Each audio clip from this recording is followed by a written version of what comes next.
Gamers. First of all, sorry for the delay. I have been busy depression maxing, being poor, and gooning in my goon cave for 24 hours straight. Now, without further ado, let's start.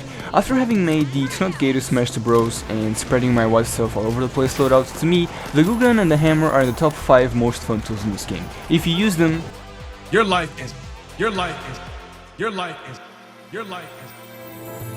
is everything. You serve all purpose. You should treat yourself now and give yourself a piece of that oxygen in the ozone layer that's coming up so that you can breathe in this blue trap bubble. Because you know what I'm here for, to worship you, love yourself. I mean that with 100%, with 1,000%.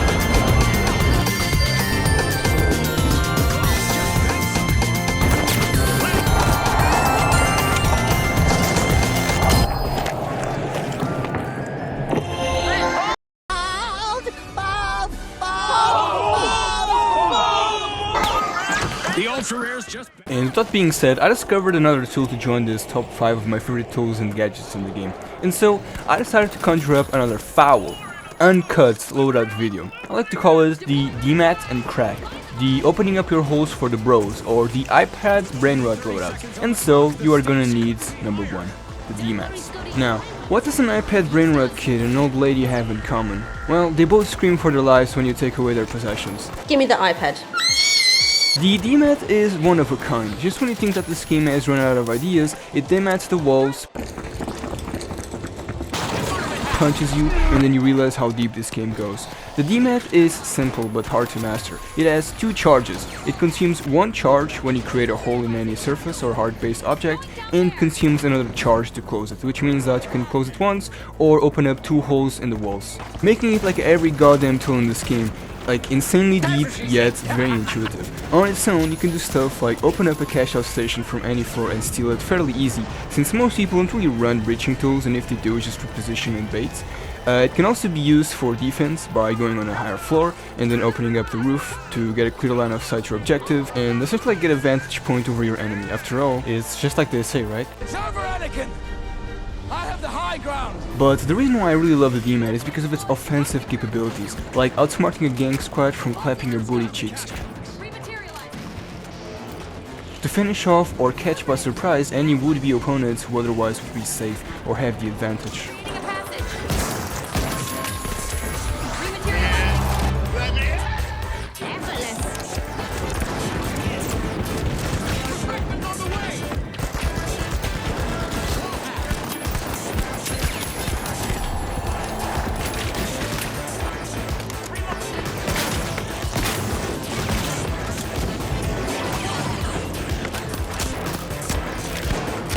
Anyways, I think you get the gist of it. It's like an incredibly fun and versatile tool, useful in every single situation, be it offensive or defensive, and like for some reason, like I never really noticed this until like I fully developed my frontal lobe and turned 25 recently. And now I'm actually experimenting with this game, I'm actually having way more fun than I've ever had. In any case, this last clip I want to show you is where my teammates decided to die solo and not listen to me because teammates decide to do the dumbest fucking thing possible. Anyway, I noticed that it was a really dumb idea to try and steal cash out from the other team, and so I went by myself, solo. I camped in the cash out spot, and then I decided to move it around and stall so the enemy team was unable to qualify and extend the time period. So yeah, yay for frontal lobe development once again. With the DMAT basics out of the way, you want to move on to number 2, the jump pad. The jump pad is fairly basic, you place it and you get launched into the air vertically. Control slide and your jump is more diagonal than vertical, meaning it's almost always better than the zipline for movement. And, as a bonus, if placed at an angle, you get insane airtime.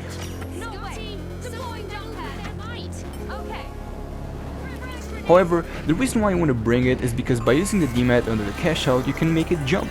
This is useful if you want to stall, move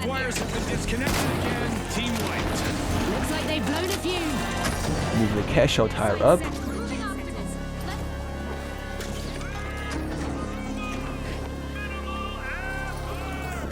or just confuse the enemy. Essentially run some interference and make it as hard as possible for the enemy to get their grabby little hands on my cash outs.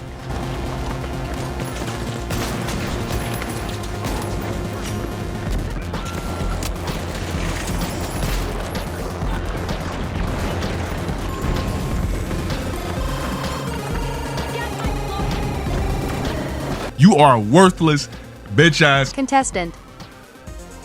Your life literally is as valuable as a O's poo. ant. I'm just gonna stump you. You're gonna keep coming back. I'm gonna seal up all my walls. You're gonna keep coming back. Why? Because you keep smelling this. Cash out. You worthless bitch ass. Contestant. Which brings me to my next tool on this list, the Goonade. I've already talked about goo in this channel. I guess you can say I'm a fan of gooning. I'm a gooner. And just like those videos, if used here, it provides insane synergy and utility. On top of it being used in ways I've already touched before, like I'm gonna touch you if you want to subscribe and give a like, the reason why you want to use it here is for mobility. Oftentimes your wall is too high when you demat, so having a deployable cover and object that allows you to climb on top of said roof that was too high is of great benefit. You know, it like unlocks insane amount of movements and angles that are really beneficial to you and your team. And also, if you pair it up with your jump pad, you can essentially create artificial slopes and angles. And do you remember what happens when there's like a slope or an angle and you use a jump pad? Yep, that's right, you go to the stratosphere. So having like insane airtime and mobility on the command, just like by using the Goonade and then like the jump pad, is insane fucking mobility. It is like such a fun tool. You can also do like more basic stuff like stall aggressive opponents, which makes it easy to demat them onto the floor where they belong, and cover up sentries and like other deployables with your gooey white stuff. This prevents the turret from shooting you or the sonar from detecting you. It's like really handy tool. It like really complements and synergizes extremely well with the loadouts. And for the cherry on top, you want to use the explosive mine or the gas mine. Why? Well, because your playstyle is either going to be full on aggressive, in which case use the explosive mines. They essentially punish aggressive players, or chip away at enemies trying to reach the cash out, making it that much easier for you to push them and deal the final blow.